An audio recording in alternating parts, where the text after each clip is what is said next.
Isn't it true that leading up to the 2020 election, Twitter had weekly meetings with not just the FBI, with DOJ, with DHS, with DNI, to conduct this unconstitutional censorship by surrogate? We know that because the Twitter files, correct? Correct. And it was not just meetings, not just censorship of stories like the Hunter Biden laptop story.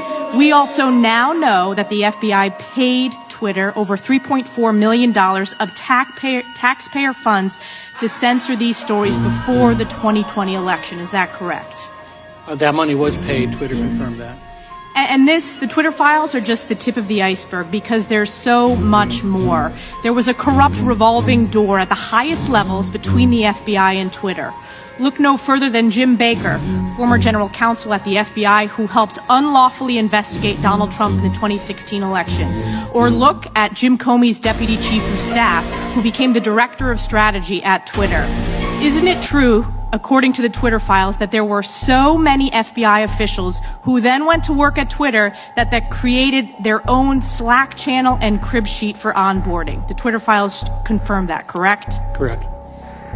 Are you aware, as the American people are aware, that according to polling, of the people that were made aware of the Hunter Biden laptop story, 53% would have changed their vote, including 61% of Democrats. This is the definition of election meddling, and it's the definition of election meddling by the FBI on behalf of Democrats, paid for by the U.S. taxpayers. It's collusion, it's corruption, and it's unconstitutional.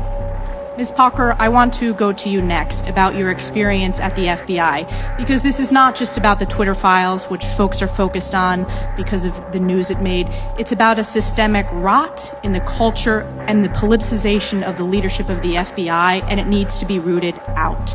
Let's take a step back. Let's look at the targeting illegally of parents who wanted to stand up for their kids at school board meetings.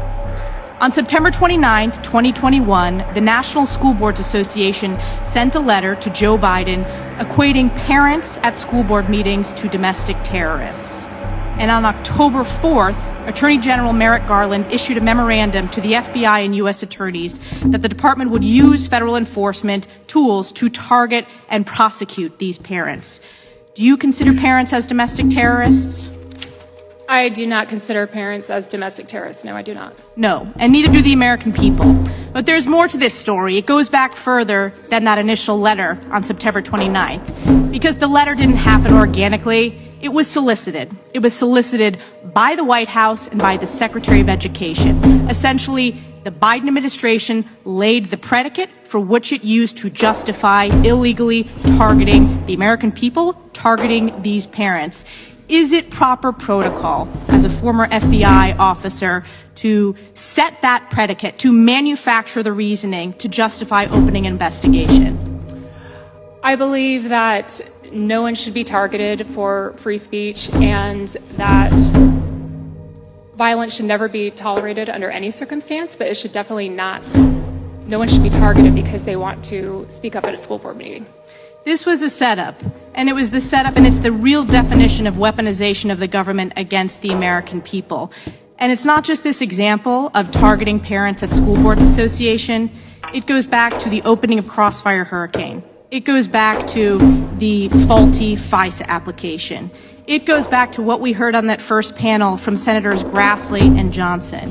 It goes back to the suppression illegally of the Hunter Biden laptop story paid for by the U.S. taxpayers. This corruption needs to be rooted out, and it's not just about protecting the U.S. Constitution. It is most importantly about protecting the American people from the weaponization of the federal government against them. Yield back.